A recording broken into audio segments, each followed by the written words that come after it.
Cuando Bob Marley cantó, la cultura rastafari tomó voz. Su origen humilde y su particular don musical le abrieron las puertas del mundo.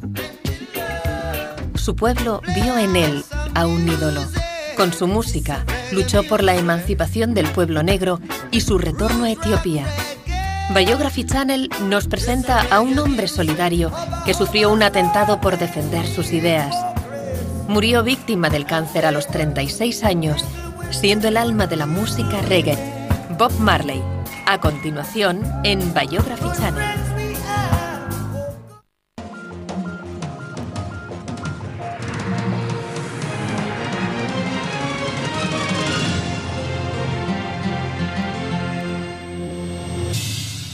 Bob Marley.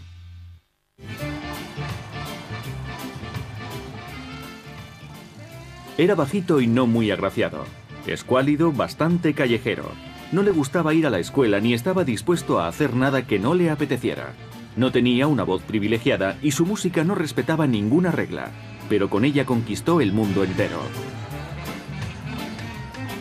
Antes de que su corta e intensa vida acabara, Robert Nesta Marley influyó en el nacimiento de una nación no reconocida hasta entonces y abordó el tema social en sus canciones para propagarlo allá donde se escucharan.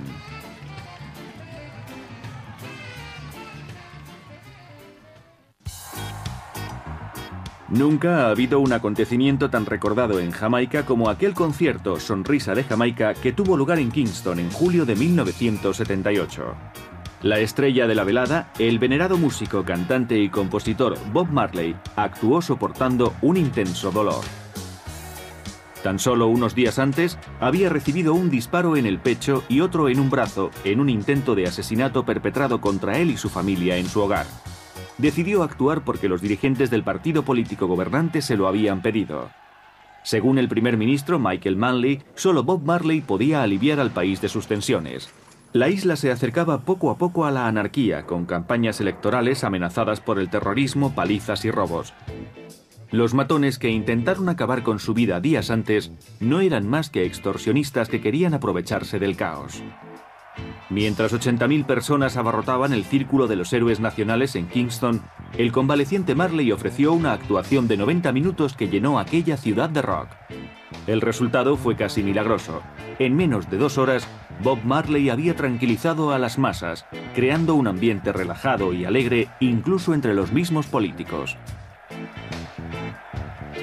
¿Qué circunstancias habían determinado el nacimiento del gran héroe de Jamaica, un ser capaz de hablar con música? El mito de Bob Marley reside en la nueva visión de Jamaica que él ofreció. Algo que implicaba una reinterpretación de la justicia, el respeto por los derechos humanos y la dignidad de las personas.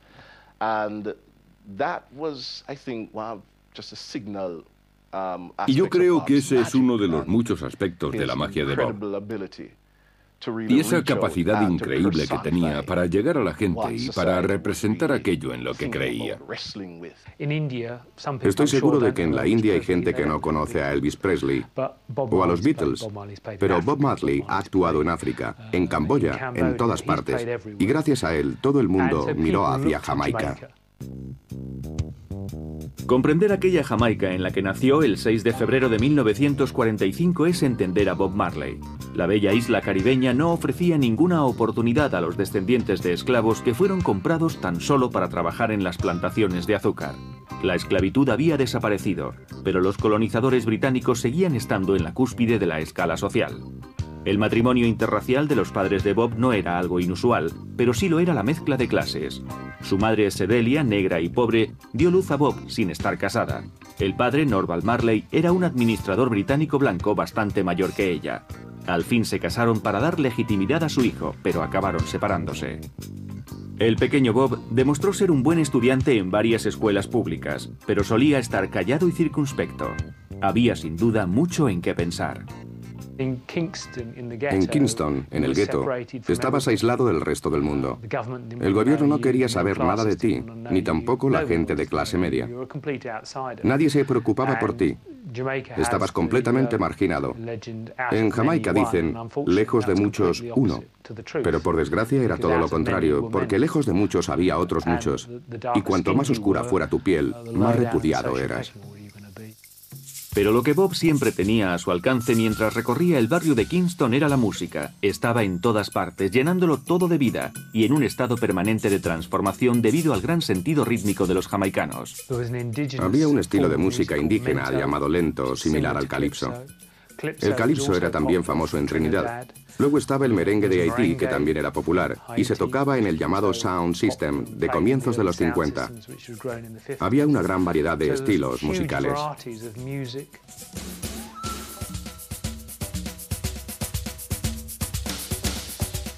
Aquello que llamaban el Sound System constituía el alma de la industria musical de Jamaica en aquella época. En un país con pocas emisoras y menos estaciones de radio, los pinchadiscos profesionales cargaban grandes baffles en camionetas y hacían giras por la isla emitiendo música en las calles y cobrando unas monedas a los oyentes. Para jóvenes músicos como Marley, era la única salida posible. Clement Seymour Dodd, llamado Sir Coxsone Downbeat, era el rey de aquel negocio. Era un honor grabar un álbum para él a cambio de unos dólares para que este fuera pinchado y escuchado por toda Jamaica. El joven Bob Marley solía aprovechar su voz, heredada de su madre, para sacarle algún dinero a los vendedores de canciones. Aquel sistema era como una máquina de hacer música. Todos los artistas eran empleados por días. No había derechos de autor. Ganaban dinero cantando una canción y así se mantenían. Bob cantaba What's New Pussycat, Amen, This Train. Cantaba canciones espirituales y canciones pop inglesas o americanas. No era el mejor cantante del mundo. Tampoco tenía un gran talento, pero sentía una gran pasión por lo que hacía y aprendía de aquellos que le rodeaban. Allá donde iba, absorbía, practicaba y aprendía. Norville Bunny Livingston y Peter McIntosh eran dos de los amigos más antiguos de Bob y se convirtieron en sus más importantes colaboradores durante su juventud. Consiguieron actuar en programas cazatalentos emitidos en las dos emisoras de radio que había en Jamaica. El estilo de su elección era una mezcla entre mento y rhythm and blues llamado ska, un blues de alta calidad con acento en el segundo y el cuarto tiempo, seguido de un poco de afterbeat. Marley pronto se hizo un experto en garabatear letras de canciones en trozos de papel. A esas alturas, Dodd ya estaba grabando sus propios discos ragtag en un estudio llamado Coxsone's Music City. Bob y Bunny Livingston pagaron 3 libras por grabar una maqueta de 2 canciones, You'd Not y Do You Still Love Me, y luego se la vendieron. Coxsone la comercializó y consiguió 20 libras y 2 discos, reproducciones gratuitas para los creadores. Bob hubiera deseado conocer a alguien que tuviera un fonógrafo. No obstante, el joven cantante y compositor había obtenido su primer éxito en la industria musical. El niño pobre estaba emprendiendo el camino hacia un futuro inimaginable para cualquiera menos para él.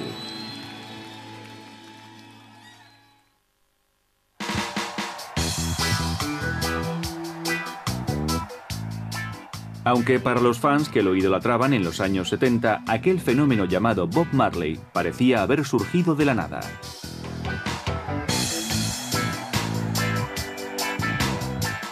Pero una mirada hacia su pasado revela un camino largo y tortuoso, lleno de sufrimiento pero tocado por la fortuna. Uno de esos golpes de suerte se llamaba Joe Hicks, que conoció a Bob a comienzos de los 60. Hicks era cantante y compositor y vivía en una barriada de Kingston llamada Trainstone. Iniciaron un clinic de música gratuita compuesto por Marley, Bunny Livingston y Peter McIntosh con el nombre de Tosh.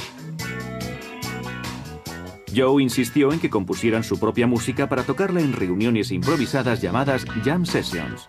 A Hicks le cautivó especialmente la voz desgarrada de Marley y cómo llamaba la atención sin tener que gritar o bailar desenfrenadamente como los otros.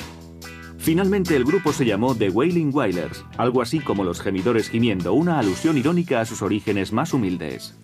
Joe Hicks fue como un padre y un consejero para los Wailers, ya que había sido un cantante de cierto éxito y sabía lo que era grabar un disco. De alguna forma los acogió y les aconsejó sobre el canto, la composición, la puesta en escena.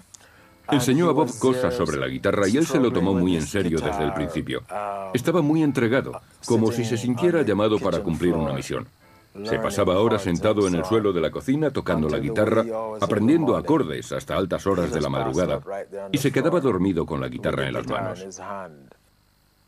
Marley y los Wailers, con su equipo de colaboradores, pronto empezaron a ganar fama en el mundo de la música de Trench Town.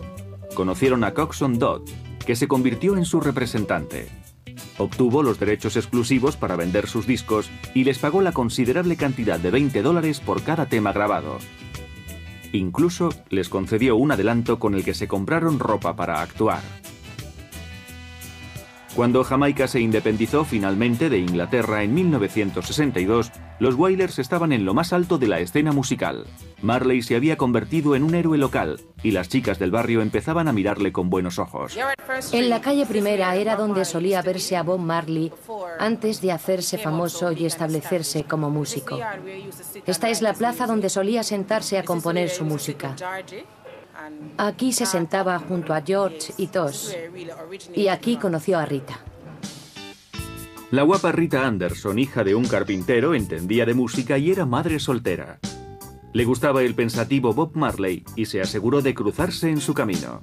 Se hicieron primero buenos amigos y en 1966 se convirtieron en marido y mujer. La increíble cantidad de hijos que tuvo Marley, 22 tanto dentro como fuera del matrimonio, no fue un impedimento para aquella larga y tolerante relación. Marley comenzó a apreciar un cambio en la actitud y la música de los jamaicanos. Las letras y la música de las canciones populares habían pasado de la dulzura original a convertirse en himnos rudos influenciados por la clase baja de Kingston. Había una lucha oficial contra la llamada música del chico grosero, pero dicha música vendía y a Bob le atraía cada vez más. Los Wailers acabaron por adoptarla. Muchas de las actitudes propuestas por aquella música Rude Boy venía del creciente apego de los jamaicanos al movimiento Rasta, una religión propia de la isla. Los Rastafaris veneraban al emperador Haile Selassie de Etiopía, también llamado Rastafari, como si fuese un dios que llevaría a los negros oprimidos de regreso a África, la tierra de sus orígenes. Marley poco a poco se dejó llevar por aquella influencia. Era una religión muy atractiva porque hablaba de gente negra. Para el arte copto etíope, las historias de la Biblia eran protagonizadas por personas de raza negra.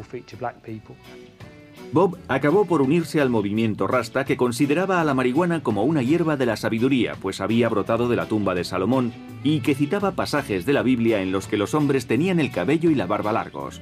Los Rastas llevan barbas descuidadas y largas trenzas llamadas dreadlocks o rastas.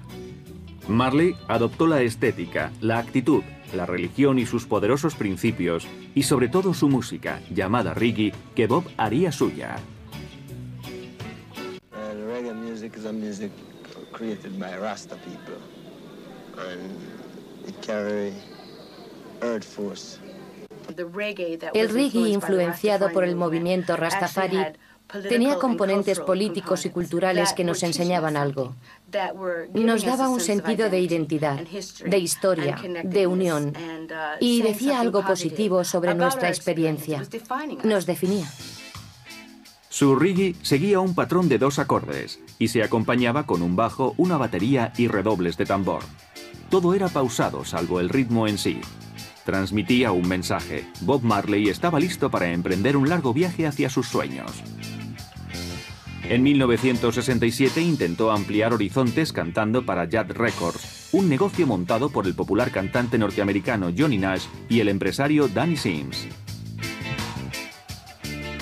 Nash logró que Bob perfeccionase su forma de cantar, perdiendo aquel exceso de tonos altos y convirtiéndolo en un estilo susurrante y sugestivo. Los Wailers trabajaron duro y Bob ganó lo suficiente como para comprarse un buen coche y se decidió a probar con Jad en Europa. Ahí encontró, tanto en sentido literal como figurado, una fría acogida.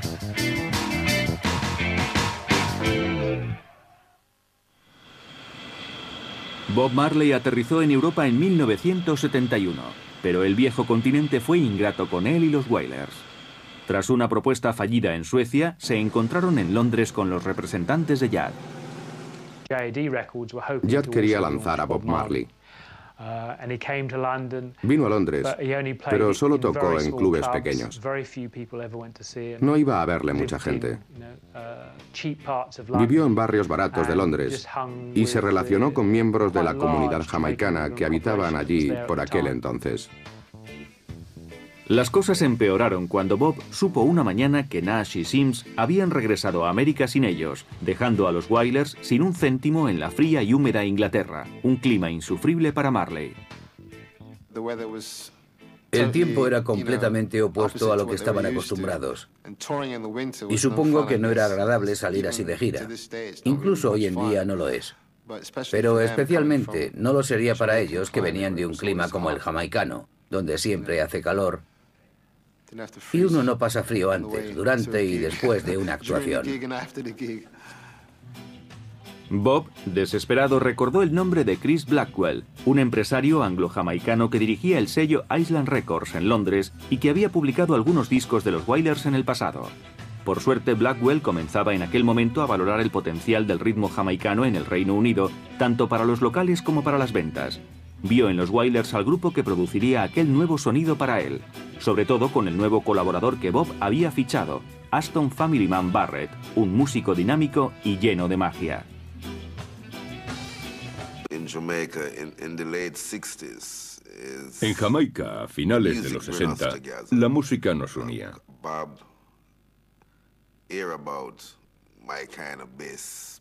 Bob oyó hablar de mi forma de tocar el bajo. Oyó hablar de un tal Family Man. Así que se acercó a mí y dijo: ¿este joven de aquí es al que llaman Family Man? ¿Quien toca el bajo como he oído? Le contesté que sí. Y entonces me comentó: si eres tú quien toca así, eres el hombre adecuado.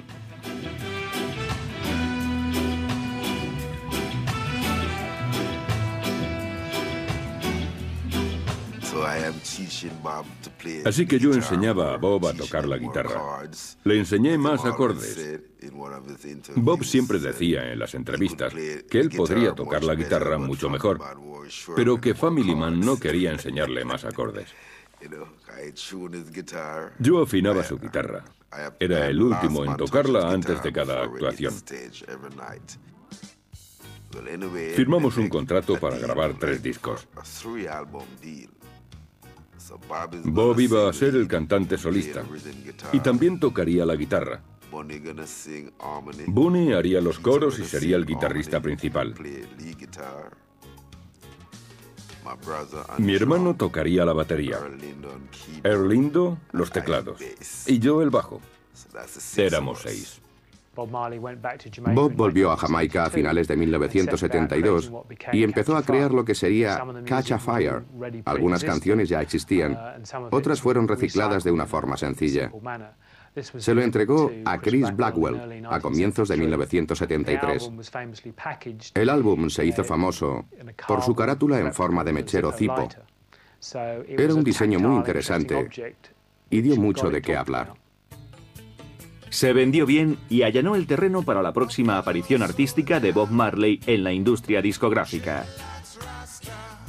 A pesar del prestigio obtenido por Marley tras el éxito de Catch a Fire, la banda encontró numerosos obstáculos tanto en casa como en el extranjero, muchos de ellos relacionados con la imagen rasta de Marley.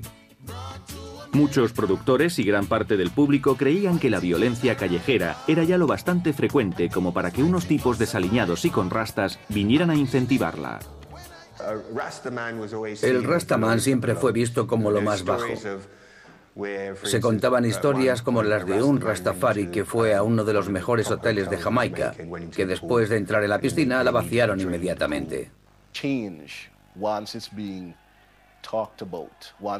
Cuando en cualquier sociedad se empiezan a vislumbrar los cambios, son observados con recelo.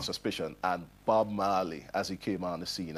Marley, al entrar en escena e intentar cambiar la realidad jamaicana, evidentemente estaba en el centro de la sospecha. Pero en Londres, Chris Blackwell logró llegar a un acuerdo para que los Wailers actuaran en el Speakeasy Club, el epicentro de la música británica. Era una gran oportunidad para Marley y la aprovechó sin dudarlo. Era una gran oportunidad, todo un acontecimiento, porque era la primera vez que un negro actuaba en Speakeasy Club. Aunque era el bastión del rock blanco. Por allí solían ir personas como Rod Stewart y Elton John, y solían montar espectáculos improvisados. Creo que la discográfica Island Records, que pertenecía a Chris Blackwell, lo vio como una oportunidad de adentrarse en ese círculo. Y recuerdo la noche en la que actuaron. Yo estaba ahí. El local estaba lleno, repleto de fervientes rockeros. Todos estaban impresionados con aquel chico negro que saltaba por el escenario, actuando como una gran estrella de rock.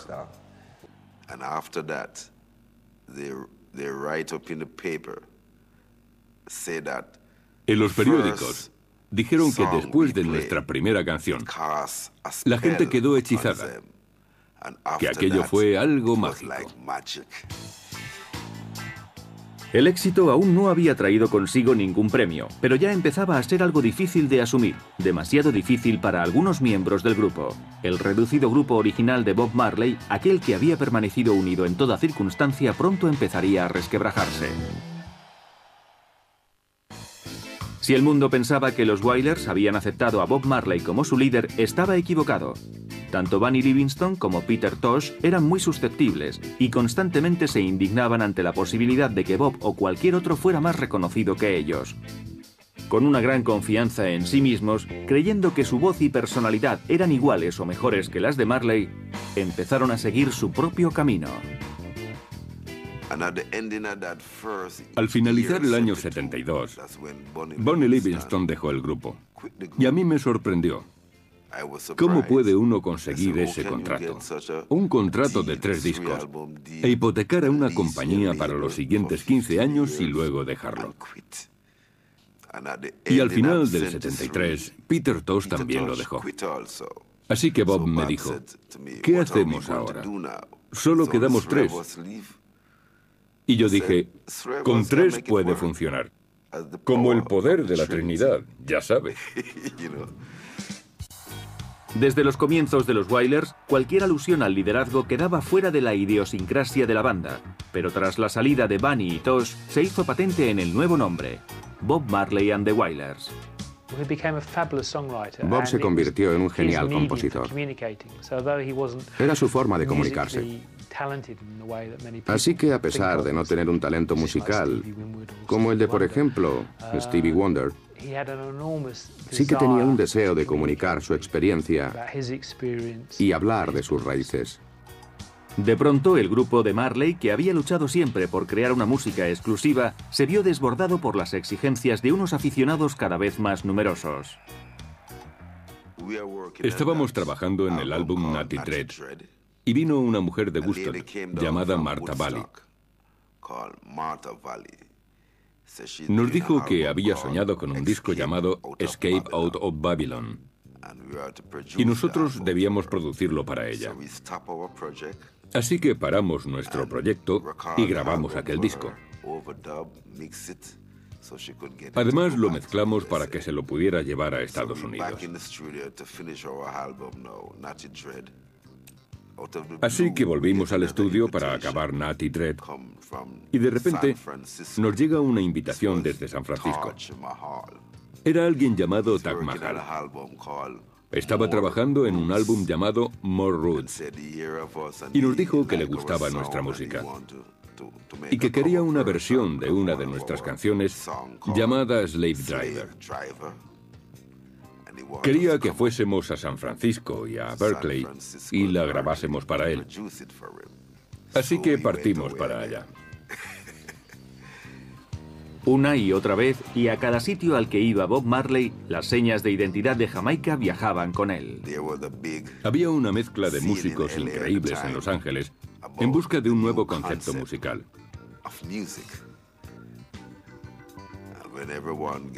Y cuando empezó a consolidarse, se convirtió en el drum and bass.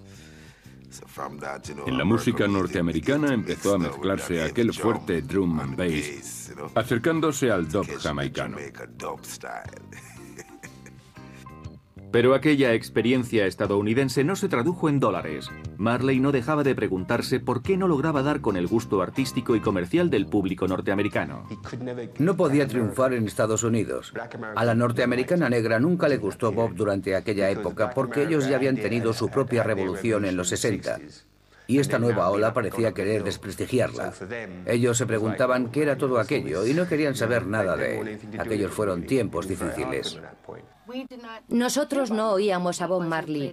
No lo ponían en nuestras emisoras. No era un personaje accesible para nosotros cuando llegó a Estados Unidos. Tardó en llegarnos el mensaje del reggae, lo que era, lo que significaba la palabra rasta o lo que decía ese tal Bob Marley. Y en aquel momento estábamos tan faltos de educación como pueblo sobre quiénes éramos, que cualquier cosa proveniente de Jamaica o de otros lugares, o incluso de la propia África, nos resultaba ajena. Me gustaría que la gente ampliara su visión de Bob Marley, que comprendiera que trabajó durante muchos años. La fama mundial le llegó a los 30 y no la pudo disfrutar mucho. Bob Marley y los Wailers tendrían que conformarse con Inglaterra y Jamaica para disponer de un mercado potencial. Su evolución siempre pareció más lenta y difícil de lo que merecía el enorme talento de Bob. Tendría que aumentar el ritmo de trabajo, pero esta vez se avecinaban tiempos duros. Si hubo un momento en que la imagen rasta de Bob Marley había frenado el éxito de los Wailers, esto cambió durante los disturbios que tuvieron lugar en Londres a mediados de los 70, donde esa imagen ayudaría a catapultarle a la fama. En Inglaterra, a mediados de los 70, hubo disturbios en Notting Hill. En la comunidad negra, sobre todo entre la jamaicana, que hasta ese momento había estado callada. Una nueva generación se estaba abriendo paso. No pensaban tolerar los carteles que se veían por Londres. Fuera negros, irlandeses y perros. Así que salieron a luchar. Gran parte de la riqueza británica venía de la esclavitud. Así que estaban sucediendo muchas cosas en la sociedad inglesa, lo que sin duda benefició a la popularidad de Bob. Había una necesidad radical de cambio y este tenía que producirse a escala global. En este ambiente tan tenso, Marley programó un concierto en el Teatro Lyceum con el que borraría prejuicios del pasado acerca de la música y las letras rasta, olvidando lo que en otras ocasiones habían dicho de él. El sitio estaba abarrotado, completamente a rebosar. Tanto era así que incluso llovió, literalmente, bajo techo. El calor provocado por la aglomeración se evaporó, se densificó en el techo y luego cayó en forma de gotas de agua.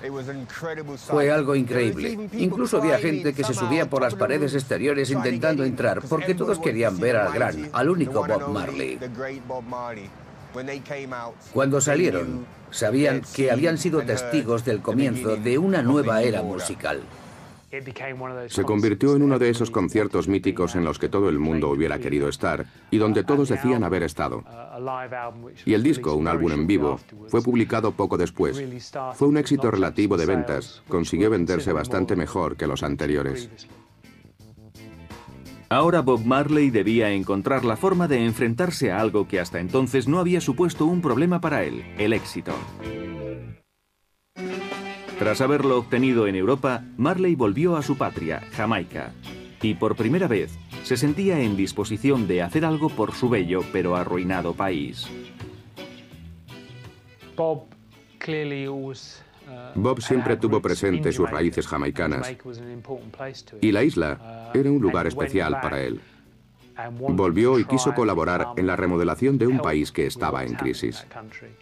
La presencia de Bob transmitía la sensación de que todo era posible. De pronto en Jamaica todos aquellos chicos de los barrios de clase alta se reunían con los rastafaris. Antes de que apareciera Bob Marley era una de las peores cosas que podían hacer. Pero de pronto ves que Bob Marley se ha comprado una casa al lado de la del primer ministro jamaicano y que no pasa nada. Y los pobres piensan que cualquiera de ellos puede ser el siguiente. Él tenía un BMW, el primer hombre en Jamaica en tener uno. Así que la gente empezó a pensar que podía tener un BMW. Aunque esto no gustó nada al fabricante de coches porque decían desprestigiaba la marca. Por primera vez, el dinero empezó a llenar los bolsillos de Bob Marley y no sabía muy bien qué hacer con él.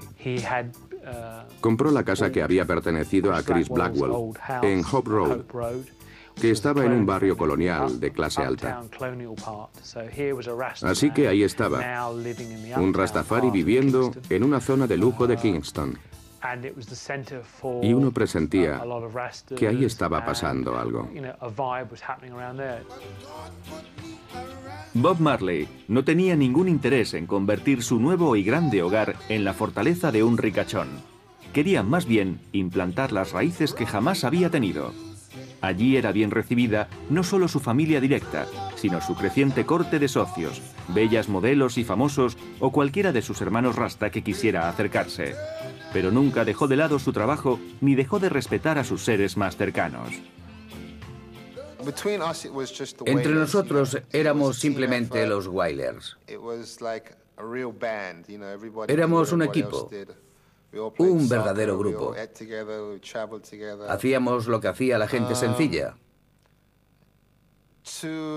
Jugábamos al fútbol, comíamos juntos y viajábamos juntos con la prensa y los promotores. Éramos Bob Marley and the Wailers. Él se consideraba un Wailer más, parte del equipo, y creo que todos éramos igualmente importantes a la hora de crear esa combinación de música y letra que tenía una base tan honda y que para muchos resultaba tan gratificante. Cuando nos reuníamos en nuestras sesiones musicales, ya se sabe, improvisando, tocando según nuestras vibraciones espirituales, y hacíamos una pequeña ofrenda fumada. Ahí es donde inventábamos esos extraños sonidos y letras. Y así es como componíamos esa música y creábamos esa forma de cantar.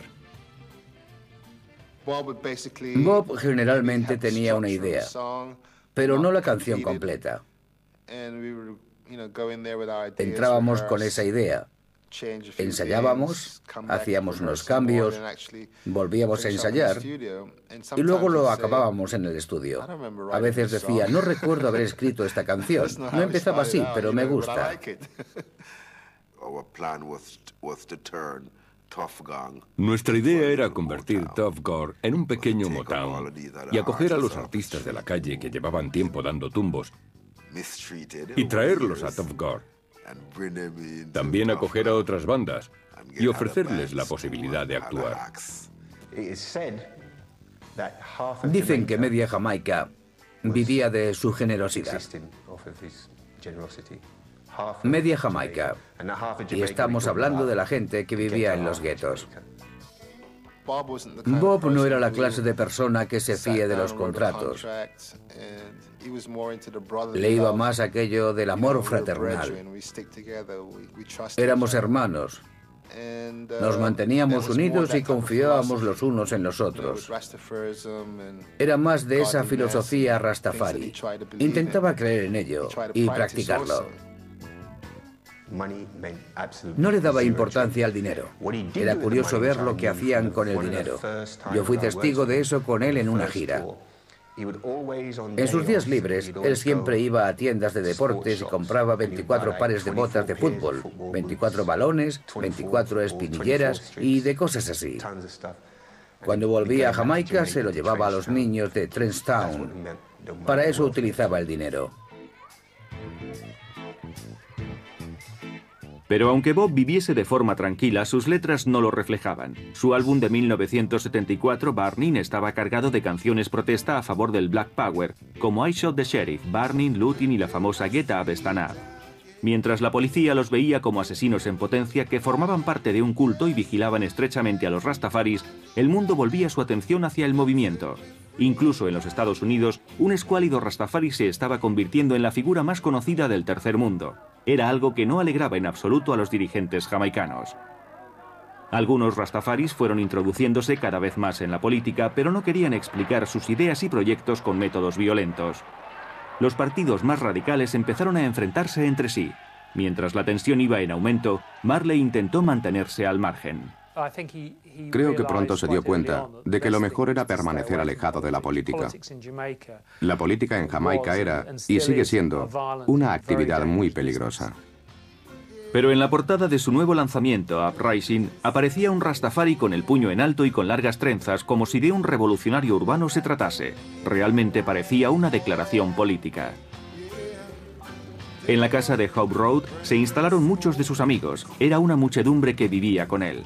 Bob no sabía muy bien cómo deshacerse de ellos. Sus viejos amigos creyeron que les estaba dejando de lado porque era famoso. Además, él insistía en rodearse de bellas mujeres que frecuentaban la casa. El silencio de Rita lo decía todo, pero admitía cosas de este tipo. El hecho de que Bob se había convertido en una superestrella se confirmó cuando el idolatrado Stevie Wonder aceptó ir a Jamaica para actuar con él. Cuando los Wailers lanzaron el disco Rastaman Vibration unos meses después, Marley era ya una superestrella musical en el tercer mundo y era más conocido que Wonder. En aquel momento, cuando el mundo entero se descubría ante él, se hizo una herida en un dedo del pie con un clavo oxidado. La herida tardó en curarse y Marley, que no le gustaba ir al médico, lo dejó pasar. Aquella decisión tuvo trágicas consecuencias. La campaña electoral en la Jamaica de Bob Marley de 1976 era en realidad un enfrentamiento armado entre distintos bandos que buscaban alianzas, poder y dinero. Bob Marley se vio involucrado en aquello. Miembros violentos de uno de los partidos políticos irrumpieron en su casa. Le llamaron maldito capitalista y le obligaron a participar en el concierto de la Sonrisa de Jamaica, organizado para distraer la atención de la enfurecida población ante lo que ocurría en el gobierno. Pero ese no era el único problema de Bob. Debía pagar además $2.000 a un peligroso extorsionista que se había inventado una deuda, y su actividad en el concierto le enfureció porque interfería con los pagos. Días más tarde, hombres armados entraron en la casa de Marley con la intención de matar a todos los que allí estaban. Bob fue alcanzado en el pecho y en el brazo, Rita en la cabeza. Su ayudante, Don Taylor, fue herido de gravedad tras recibir 5 disparos. Los demás, incluidos los niños, salieron ilesos del tiroteo. Ya fuera por la presión a la que fue sometida o por su indignación, Bob Marley, vendado y dolorido, apareció en el festival y en ningún momento mostró su sufrimiento. En el fondo, no lo hacía por los políticos. Lo hacía por Jamaica. Poco después, Marley se alejó de los peligros de Jamaica y comenzaron unos ajetreados años finales. Estos años asentarían su legado internacional y contribuirían al reconocimiento mundial de su país y de su generación, tras haber extendido la música de un país largo tiempo olvidado. Buscaba un guitarrista porque tras el tiroteo del 76, el guitarrista que tenía, creo que era un americano llamado Donald Kingsley, abandonó el grupo, supongo que bastante aterrado. Tuvieron otro guitarrista antes, Al Anderson, que entonces trabajaba con Peter Tosh. Así que Bob buscaba a alguien que pudiera tocar como Clapton.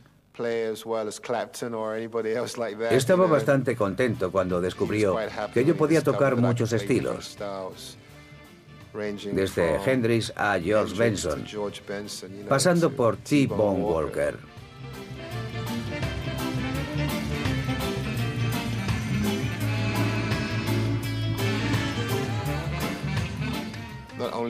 No solo tenía experiencia con el reggae, también la tenía con el rock and roll.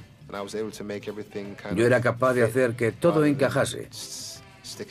Conseguía que nuestra música sonase bien.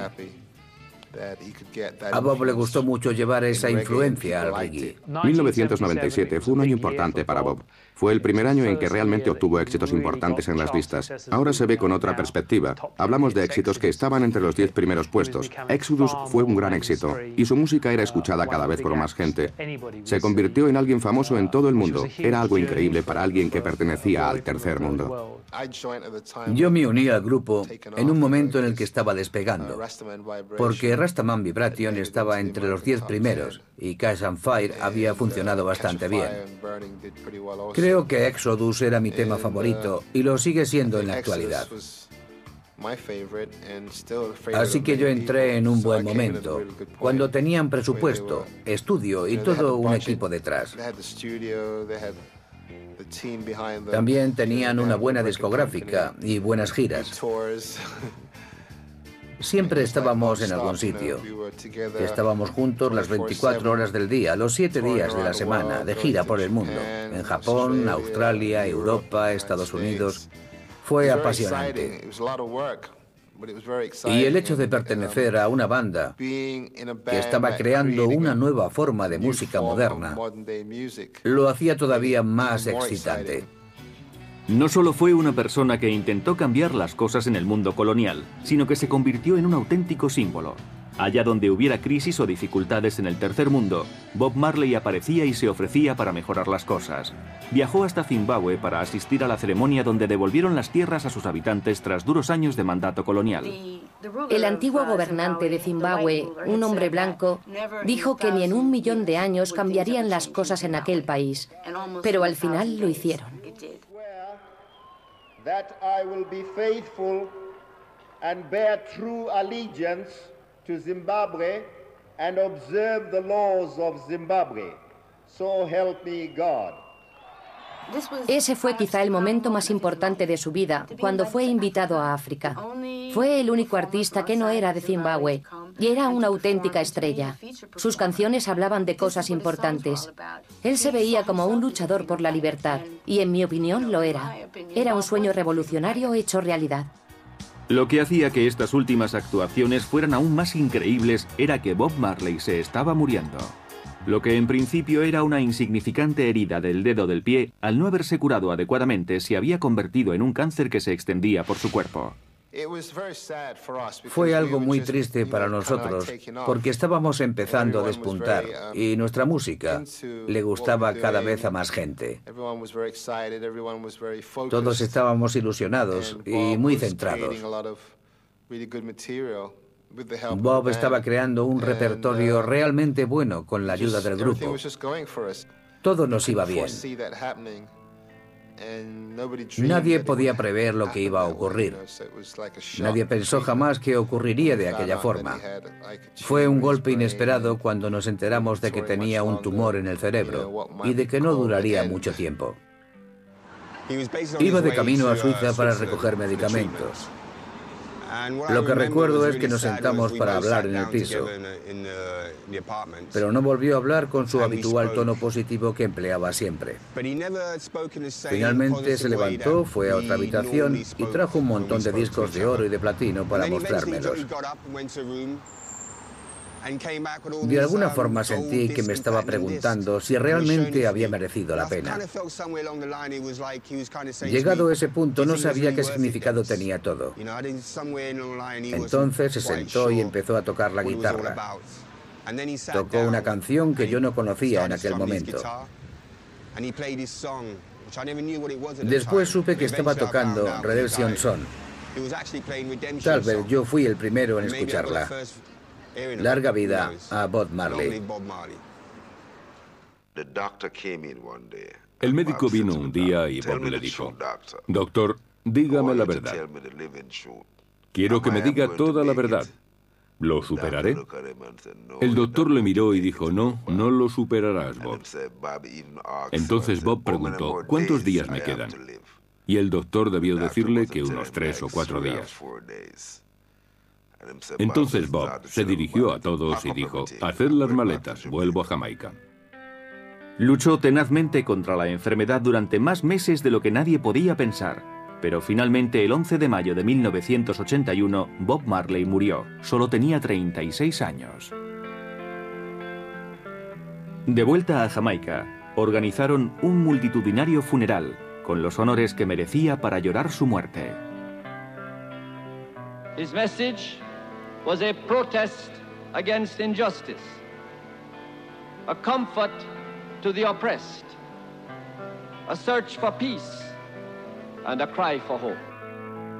La terrible enfermedad de Bob Marley no solo causó un gran dolor y tristeza entre sus íntimos, sino también entre todos aquellos que habían colaborado con él durante su carrera y que quisieron estar junto a él hasta el final. Pero la familia de Marley no permitió que algunas personas le visitaran.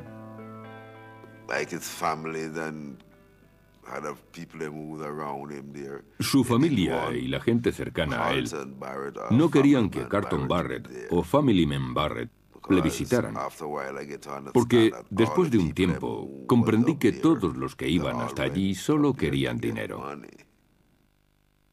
Bob inclinaba la cabeza y lloraba. Quería verme, pero ellos no me dejaban acercarme a él. Hoy en día debes tener todos tus papeles en regla. Pero en aquel entonces estábamos demasiado ocupados pasándolo bien, tocando nuestra música y creyendo que todo sería fantástico. No todo el mundo piensa como Bob, así que tenemos que asumir imposiciones. Aunque Bob Marley abandonó el mundo demasiado pronto, hace ya un cuarto de siglo, su alma y su mensaje han seguido latiendo y siguen siendo escuchadas por millones de personas mediante el hipnótico ritmo del reggae que le hizo inmortal.